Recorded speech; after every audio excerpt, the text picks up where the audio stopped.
Bom dia, gente! E aí, tudo bem com vocês? Gratidão aí por mais uma manhã que a gente estamos juntos.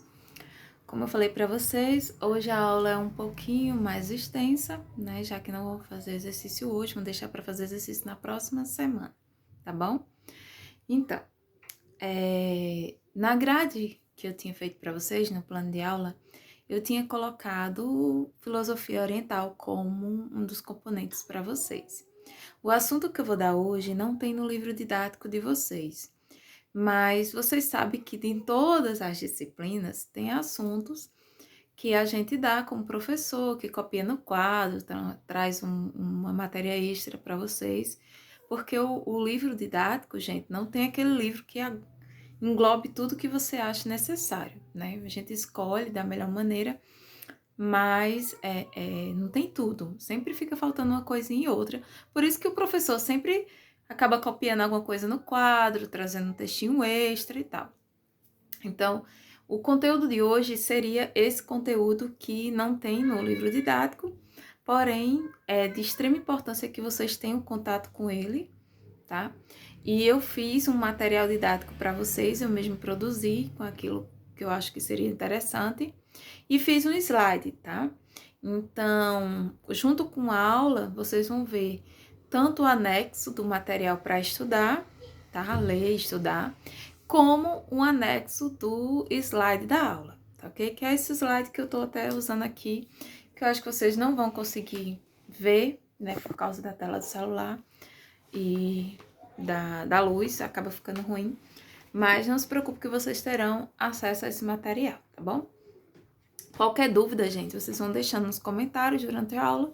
Como vocês sabem, eu respondo tranquilo a todos, tá bom? Então vamos lá. Que assunto é esse, professora? Filosofia oriental. Algumas turmas, né, já sabem desse contato que a gente tem, que nós temos duas filosofias. A filosofia ocidental, né, que surgida ali no Ocidente, na Grécia Antiga, com os primeiros filósofos ali, os pré-socráticos e Sócrates em diante. E a filosofia oriental, tá bom? Que é uma filosofia que surge no mesmo período da ocidental, sendo que no Oriente. Professora, por que a gente não estuda tanto filosofia oriental quanto a filosofia ocidental? Tá? Pela lógica, tá, gente? Então, como a gente mora no Ocidente, fomos colonizados por europeus, a gente tem essa tendência, né, a ter contato mais com a filosofia ocidental do que com a oriental.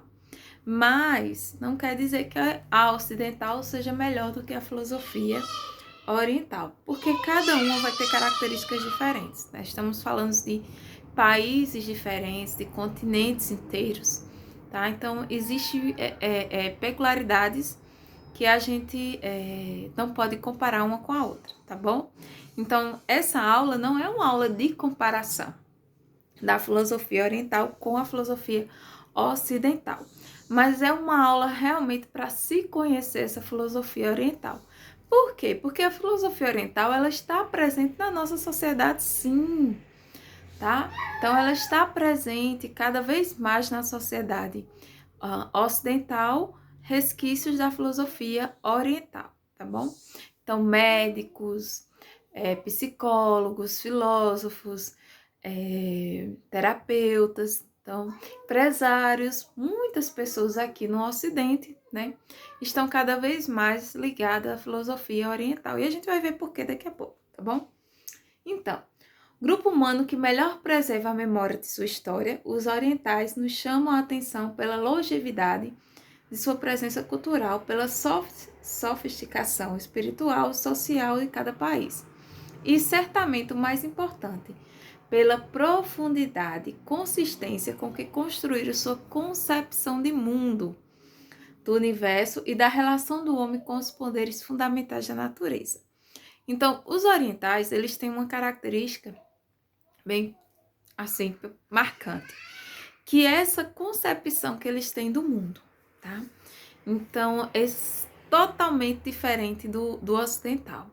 O ocidental, ele se liga muito naquilo que está diante dos seus olhos, né? No capitalismo, principalmente no dinheiro, nos bens materiais, que a gente sabe que é uma herança europeia. E o oriental, ele tem e uma coisa também que a gente tem ocidental, aqui abrindo parênteses, é a questão que a gente não dá valor ao nosso patrimônio histórico, à nossa cultura.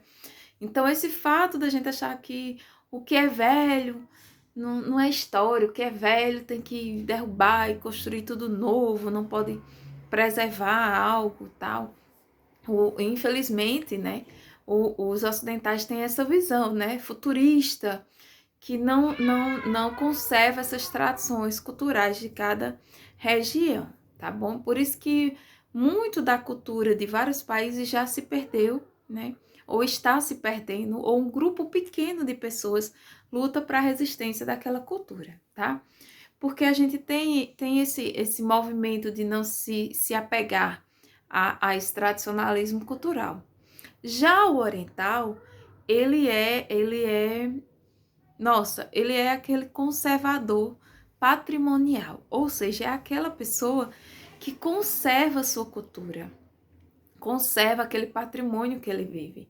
Então, se você for para a Índia, eles vão ter orgulho, né, daquilo que eles conservam, eles vão ter orgulho da religião deles, eles vão ter orgulho da comida, da alimentação, tudo que é tradicional.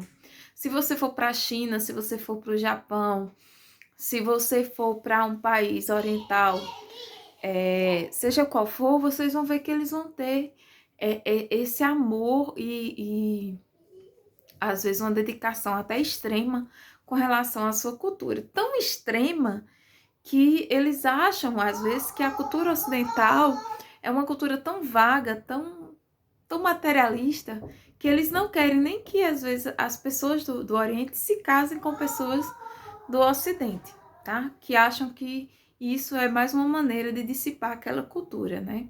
Então, quando eles preservam o casamento entre suas culturas, é justamente uma das maneiras que os orientais encontraram de preservar, né, essa cultura, tá bom? Vamos seguir. No Oriente, essa filosofia rege cada ato de cada ser humano e é uma propriedade de todos, uma ferramenta simples e pragmática utilizada no dia a dia para instrumentalizar toda a ação e decisão humana. Então, dentro do Oriente, a filosofia ela não é apenas uma disciplina ou a mãe. Gente do céu, caiu aqui, foi mal. Desculpa, gente, tá? Deu uma caidinha aqui do coisa, o celular. Eu me empolguei aqui, mas vamos continuar, tá? Então, no Oriente, a filosofia não é apenas a mãe das disciplinas, ou uma disciplina apenas da filosofia na escola, a maneira que eles estudam, não. No Oriente, a filosofia faz parte do dia a dia de todas as tomadas de decisões que eles têm. Então, se vão casar, se precisam, se estão doentes, se precisa de algo espiritual na vida deles, todas as decisões do dia a dia, parte do comércio, a prosperidade para eles, parte de uma reflexão filosófica, tá? Então, o dia a dia deles é muito baseado na filosofia, tá, gente?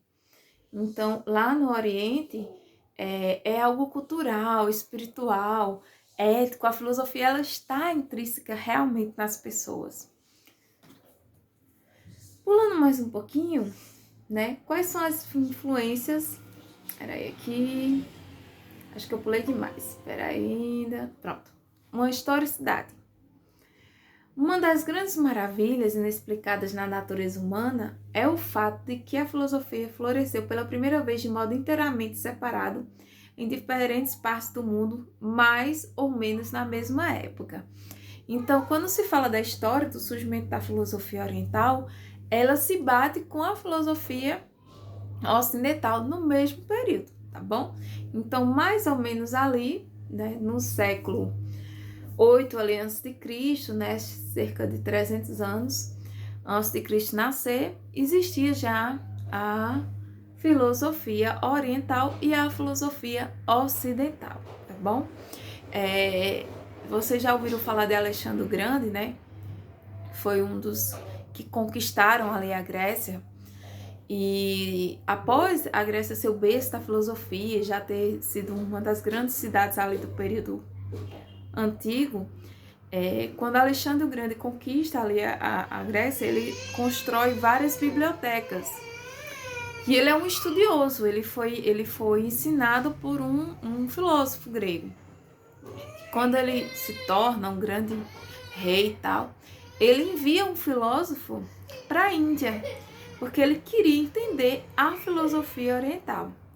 Então ele já tinha ouvido falar que existia uma filosofia diferente, né, que ficava ali na Índia, e aí ele manda esse filósofo para a Índia para estudar sobre essa filosofia. Esse filósofo ia passar um ano, passou vários anos na Índia, estudando a filosofia oriental, para voltar para a Grécia e ensinar para Alexandre. Olha que maravilhoso isso, né? Alexandre ele viajava muito também, então o próprio Alexandre já teria passado por lá e ter visto, né, algumas coisas sobre a filosofia oriental, mas ele queria saber mais, e o fato de ele enviar esse filósofo foi para justamente entender mais essa filosofia e trazer. E é tanto que depois que Roma conquista toda aquela região ali da Grécia e tal, tudo que Alexandre trouxe, né, com esse filósofo da Índia para a Grécia, vai ser influência também em alguns imperadores romanos, tá bom? Então, alguns imperadores romanos, eles buscavam na filosofia oriental também um modo de viver, e uma dessas correntes filosóficas foi o estoicismo, né? Que foi uma corrente filosófica que ajudou alguns dos imperadores romanos durante o império deles, tá? E aí essa corrente filosófica surge porque surge também como é que eu posso dizer, uma influência oriental dentro da filosofia ocidental. Espero que você esteja entendendo, tá bom? Eu sei que é muita informação, mas vocês têm a vantagem de ter esse vídeo, o acesso deles quantas vezes vocês quiserem. Então, se não entender de primeira, vai lá, escuta, lê novamente o texto, volta aqui, ó, escuta a professora falando de novo, tal, vê o telefone dela caindo, tá, gente? Mas não fica com a dúvida, não. O assunto é interessante para vocês, tá? Então, o tempo é um bom exemplo. Uma das coisas que eu coloquei no texto para vocês foi falando sobre o tempo. O tempo no Ocidente e o tempo no Oriente. Então, o tempo no Ocidente é diferente do tempo no Oriente. E o tempo é uma das grandes características também da filosofia oriental, tá? Por quê? Porque eles veem o tempo diferente do que o Ocidente vê o tempo. A gente vê o tempo de maneira linear. Então, a gente tem aquela onda do o passado, o presente, o futuro, né? Fazendo uma construção para o futuro e tal. Na filosofia oriental, o tempo futuro seria o agora e o passado já passou. Não interessa, tá? Aquilo que o passado poderia trazer já tá em lições, tá em conceitos que você aprendeu com o seu passado, mas o futuro, né, não é visto com aquela ansiedade de preparar um futuro, construir um futuro daquela maneira linear, tal, não. Para o oriental, o futuro é agora. Então, o que você faz hoje está trazendo, né, as consequências no amanhã. Tá? Mas é um amanhã que não é um amanhã distante, né? É um amanhã que realmente seria bem mais próximo, tá bom? Então, o tempo é como se fosse cíclico, né? Ele não é linear. Quando a gente fala de linear na filosofia, quando fala de tempo linear, fala desse tempo em linha reta. Eu era pequeno, cresci, sou grande, sou jovem, sou velho, tal, tal, tal.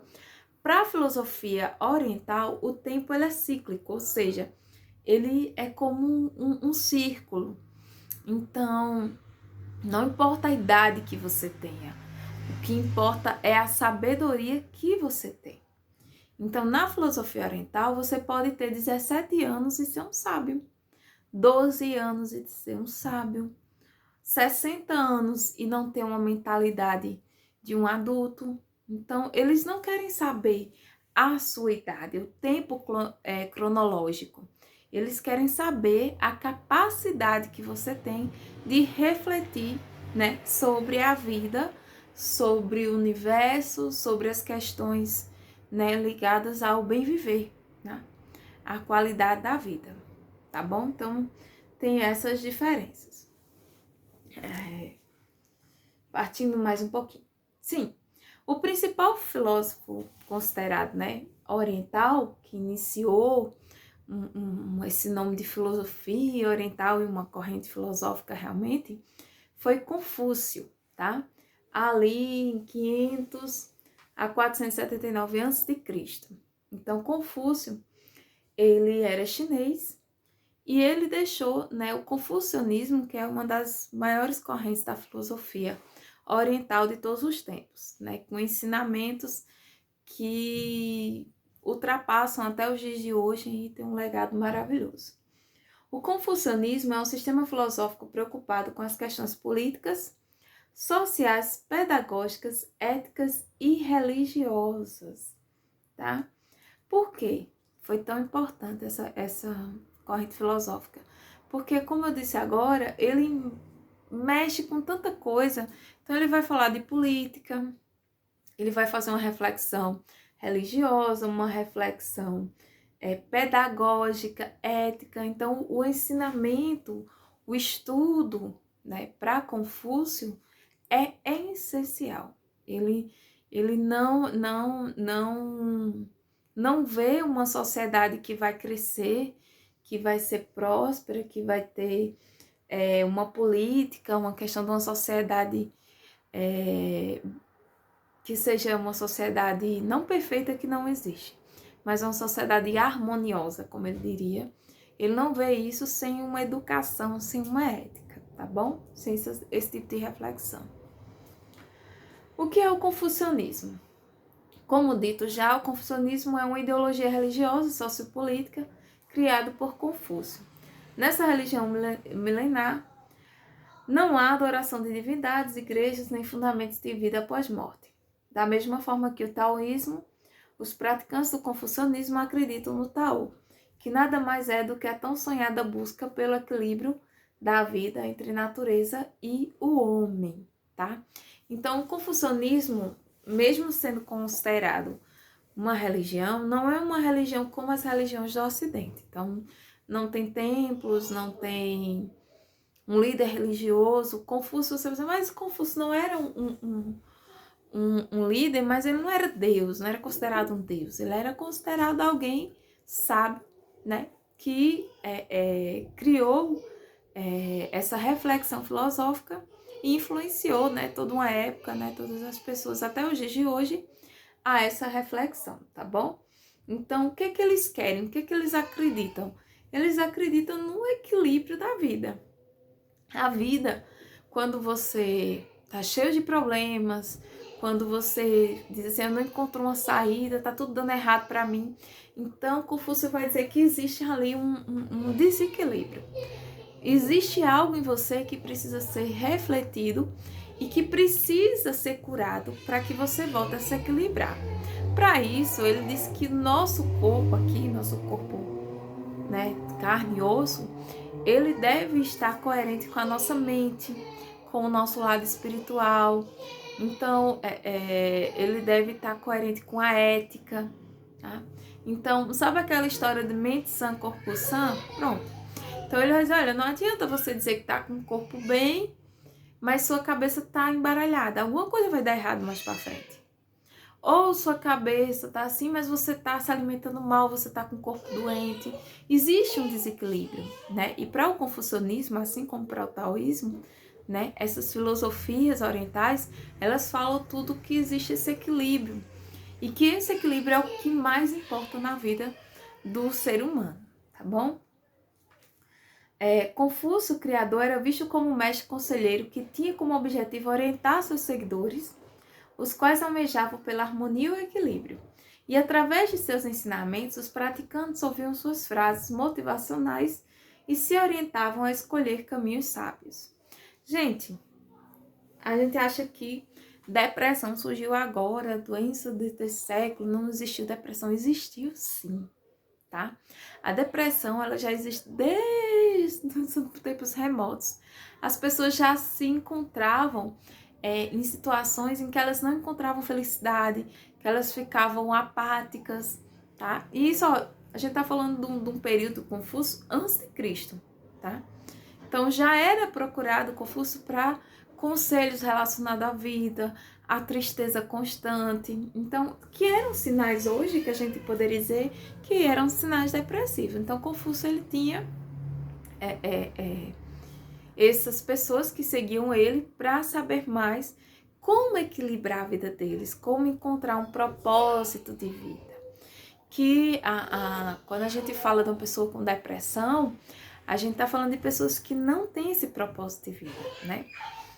O depressivo, ele, infelizmente, ele perde a alegria de viver, e vocês sabem disso, que a gente já conversou sobre isso, né? A pessoa depressiva, ela perde a alegria de viver, ela se fecha no mundo mental, no mundo das ideias, como Platão diria, e que isso também foi no tempo de Platão, ele já falava isso. Então, eles fecham nesse mundo das ideias, eles criam uma imagem de um mundo terrível, de uma tristeza incansada, de doenças, de mágoas, de tristezas, e tornam-se depressivas, né? Pessoas sem luz, sem vida, sem propósito. Que, né, o confucionismo explica isso como desequilíbrio, né? Da sua vida, né? O desequilíbrio com a natureza, o desequilíbrio com sua mentalidade e tal. Para conseguir harmonia entre a vida e o universo, Tao e os fundamentos do confucionismo prega que a família deve ser a base para a humanidade. Ou seja, os governantes são a família, os quais têm a necessidade de amar o seu povo como seus pais. Terminando dos súditos, que devem ser humildes e obedientes, assim como seus filhos. Então, Confúcio ele defendia também a ideia de um líder religioso e um líder governante em que aquele país ele ficasse governado por alguém que amasse seus súditos e que soubesse ver os seus problemas, os seus desequilíbrios, onde esses súditos pudessem chegar até esse líder, né, esse líder governante, e falar, né, claramente aquilo que sente e ser aconselhado e ser ensinado. Porque o Confúcio, e assim como o taoísmo, eles defendem a ideia desse ensinamento. Eles vão dizer que muitas pessoas têm esse desequilíbrio porque elas não aprenderam a se equilibrar, tá? Elas não aprenderam a viver em harmonia com a natureza, em harmonia com a mente delas, tá bom? Quais são as características do confucionismo? Para aplicar em sua vida, você deve ficar atento a alguns pontos que fornecerão ferramentas necessárias para o seu desenvolvimento pessoal. Dessa forma, são 5 virtudes essenciais que todo ser humano deveria possuir, segundo a filosofia oriental. 1. Ser justo. 2. Desenvolva a sinceridade e sabedoria. 3. Ame ao próximo. 4. Opte por comportamento adequado. E aí tá falando de ética, tá? E 5. Tenha uma compreensão das vontades do céu. De acordo com Confúcio, os seres humanos são constituídos por quatro dimensões, que são o céu, o eu, a natureza e a comunidade. Sendo assim, o aperfeiçoamento pessoal se dará em consequência de suas ações, as quais serão refletidas diretamente no trabalho, na família ou na espiritualidade. Eu quero deixar bem claro para vocês que a gente não está falando de religião, qual é o céu, não é esse céu que a gente fala do cristianismo, tá? Quando ele fala o céu, o eu, a natureza e a comunidade, ele está falando o céu, o seu lado espiritual, tá? A mentalidade. O eu, ele está falando realmente do seu ego, né? Das suas vontades. A natureza, né? O todo que vive ao nosso redor. E a comunidade seria o nosso próximo. Então, como é sua relação espiritual, né? Com sua relação que está além do seu corpo carnal? Como é sua relação com você mesmo, né? Com o seu corpo carnal? Como é sua relação com a natureza? E como é sua relação com o próximo que está ao seu lado? Então, ele vai dizer que, juntando tudo isso, né? O homem, ele tem essas dimensões que pode se desequilibrar e trazer aquilo que vai ser mal para o homem, não é desejável, tá bom? Então, uma das diferenças da filosofia ocidental para a filosofia oriental é porque a ocidental ela tende a tentar explicar algumas questões racionalmente ligadas a a ética, a verdade, o que é verdade, o que não é verdade. Então, as paixões, né, como muitos, assim. Mas elas não falam assim nesse equilíbrio que a filosofia oriental fala, nesse bem-estar que o ser humano deveria gerar com esse equilíbrio, tá? Então, a filosofia oriental ela sempre vai bater nessa tecla do equilíbrio. Todo ser humano deveria ser equilibrado, deveria ser justo, deveria se manter em harmonia com o próximo e tal. Então, é uma filosofia muito interessante e ela tá no nosso dia a dia, tá bom? Ela tá no nosso dia a dia e eu trouxe aqui algumas imagens que vocês vão ter acesso. Não vai dar para vocês ver agora. Acredito que não, acho que não. Mas eu vou falando para vocês e vocês depois dão uma olhadinha aí no slide que eu deixei. Como é que a filosofia oriental está incluída hoje no Ocidente? Como é que essa filosofia chegou até nós, né? Como eu já falei para vocês, né, é um filósofo grego, ele foi até, né, o Oriente e estudou ela por muitos anos mesmo, voltou para o Ocidente, isso na época de Alexandre o Grande, antes de Jesus, e ali passou essa filosofia para o Ocidente. E essa filosofia, ela foi estudada pelos filósofos, e há uma discussão até os dias de hoje entre os filósofos orientais, porque eles tentam trazer traços da filosofia oriental para o ocidental. Como Schopenhauer, né, um exemplo, Nietzsche é um exemplo de filósofo que trouxe muito da filosofia oriental para a filosofia ocidental. Principalmente o Schopenhauer, né? O Schopenhauer era um cara que foi para a Índia, estudou muito tempo, né, dessa filosofia, foi muito influenciado por ela e trouxe ela para o Ocidente, tá? O Schopenhauer era alemão, trouxe essa filosofia toda para dentro do Ocidente. Então, hoje a gente vê séries, né, como Dark, quem já ouviu falar em Dark, né? Tá na Netflix e tal. Então, a Dark, ela é uma série que aparentemente a gente acha que é só suspense e tal, mas ela traz conceitos da filosofia oriental, ela traz símbolos da filosofia oriental, que, como eu disse a vocês, os orientais, eles trazem essas características de tradições, de símbolos, né, que geram anos, décadas, milênios aí, como se fossem símbolos sagrados, símbolos com significados, tá bom? Nós temos também a yoga, tem até uma fotozinha aqui da Lisa Simpson, dos Simpsons, fazendo a yoga. Então, a yoga, que é a prática da meditação e também é considerada hoje como uma atividade física, ela é, né, praticada e seu surgimento foi dentro ali do Oriente, tá bom? E hoje, cada vez mais, é comprovado de que é um tipo de exercício e os seus benefícios são essenciais para pessoas que passam por depressões, por síndrome do pânico, porque é uma maneira de você trazer a meditação, a reflexão, tentar acalmar sua mente e mudar seus pensamentos, tá? Além de ser excelente para a saúde, para a respiração e tudo mais. Então, já é comprovado cientificamente que a yoga realmente traz esse equilíbrio para a vida, né, das pessoas. Outra coisa, tem umas plaquinhas, não sei se vocês já viram algumas frases que diz assim, entrego, confio, aceito e agradeço, que estão bem na moda, assim, quadros para colocar na sala, no quarto e tal. Então, essas frases, essas 4 frases, entrego, confio, aceito e agradeço, né, são frases da filosofia oriental, tá? São princípios dele, né, a questão de você entregar, de você confiar, de você aceitar e de você sempre agradecer aquilo que vem até você. Outro símbolo é a árvore da vida, sempre em pingentes, em brincos, tatuagens, a gente vê pulseiras, e às vezes a gente acha aquela árvore bonitinha, mas a gente não sabe o significado daquela árvore. Então, árvore da vida. Então, onde vê a árvore da vida? A árvore da vida é um símbolo da filosofia justamente oriental, tá bom? Seria o equilíbrio do ser humano com a vida, com a natureza, ok?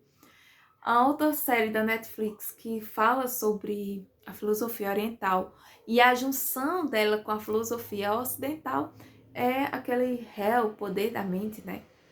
É bem interessante ela, bem científica, mas nela a gente consegue ver que os cientistas tentam ali provar a questão do poder da mente, mas esse poder da mente, aquilo que eles tentam provar, já eram falados pelos filósofos orientais há muitos séculos atrás, tá? Hoje a ciência só comprova aquilo que eles já acreditavam.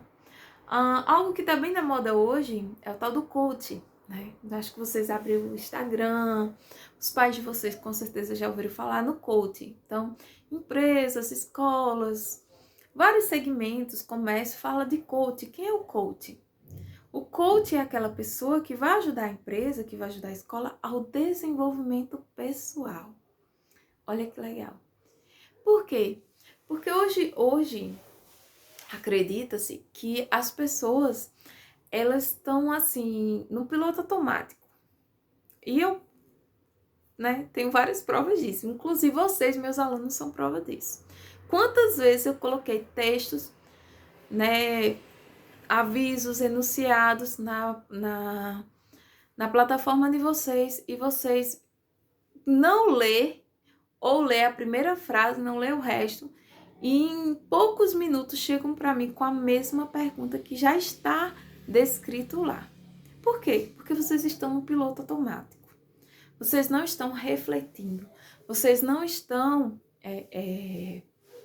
se desenvolvendo pessoalmente. Vocês querem as coisas prontas, ali, só vou fazer, aquilo tem que ser fácil. Então, esse coach, muito falado hoje, que é um nome americanizado, mas na verdade esse coach, ele é aquela pessoa que na filosofia oriental seria um filósofo.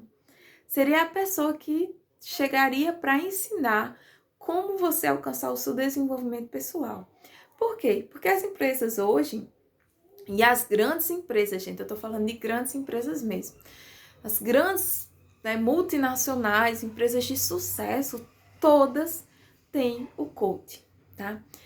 Todas agora têm coach, que são pessoas que ganham muito bem, por sinal, para chegar na empresa e ajudar aquela pessoa que trabalha na empresa ou aquela pessoa que vai trabalhar na empresa a se desenvolver pessoalmente. Por quê? Porque o dono daquela empresa já entendeu de que as pessoas que trabalham com alegria, com harmonia, que têm equilíbrio, elas vão sempre tomar decisões mais acertadas. Então, o que é que acontece com a empresa? Cresce, tá? Então, quem está em harmonia, em equilíbrio, aquele equilíbrio de vida, né, que o Confúcio fala, tende a tomar as decisões mais coerentes, né? Tende a saber que caminho percorrer. Isso é bem interessante. Então, dentro de uma empresa, isso é fantástico, né? Para um dono de uma empresa ter um empregado que ele vai ter a confiança de que aquela pessoa é uma pessoa ética, que aquela pessoa ela vai viver em harmonia, que ela vai saber tomar decisões certas, porque o lado emocional, o equilíbrio dela, né, está ok, para ele isso é perfeito, né? Então, o coach, uma palavra americanizada e muito utilizada hoje, né, nada mais, nada menos é que filosofia oriental na prática, tá bom? Desenvolvimento pessoal. E temos, por último, aí a física quântica, além de outras coisas, mas resumindo aqui a aula, temos a física quântica. O que é física quântica? É a maneira que a ciência, né, e os físicos buscaram para explicar as coisas que já eram faladas lá no Oriente, tá? Então, é como se a física quântica ela tenta comprovar, né, que aquilo que o Oriente já falava sobre equilíbrio, sobre o poder da mente, sobre a dualidade da mente, que a nossa mente, ela tem o subconsciente e ela tem o consciente. Então, conscientemente, você quer o bem, mas inconscientemente você acaba fazendo coisas erradas. E aí? Quem foi que mandou? Foi o subconsciente ou o consciente? Subconsciente. Mas, de acordo com a filosofia, isso em termos gerais, oriental, ocidental, quem é que tem que mandar? É a razão, não é? Então, a sua razão, ela é gerada pelo seu consciente. Mas o seu subconsciente, muitas vezes, consegue dominar suas ações. Então, a filosofia, em termos gerais, tanto oriental como ocidental, ela vai falar isso, que nós temos racionalmente o poder, né, de agir com equilíbrio, de agir com ética, mas a gente muitas vezes tá tão desequilibrado que a gente deixa o nosso subconsciente tomar as decisões, tá bom? Então, esse tipo de conceito já era um conceito também falado na filosofia ocidental, principalmente a partir de Platão. E a filosofia platônica, ela tem uma pegada muito parecida com o Oriente, né? Com essa ideia do subconsciente e do consciente. Então, a física quântica estuda isso, né? O poder, né, dessa mente aí subconsciente, qual o poder que ela tem, ok? Então, gente, essa foi nossa aula de hoje. Espero que vocês tenham gostado. É só um pouco, né, da filosofia oriental, mas acho que é o básico para que vocês entendam, para não sair por aí sem nunca ter ouvido falar na filosofia oriental. Mas ela é muito mais abrangente do que isso, tem muitos filósofos, é enorme, tá? Mas já é um ponto de partida para vocês conhecer um pouquinho mais e ver que essa filosofia ela está presente no nosso dia a dia, no Ocidente. Ela chegou e chegou para ficar, né? Chegou para ficar porque cada vez mais as pessoas estão buscando um equilíbrio, melhor qualidade de vida, cada vez mais as pessoas querem ter, né, um acesso àquilo que lhe traz o bem, aquilo que vai lhe ajudar a ser uma pessoa melhor. Então, tudo isso faz parte daquilo que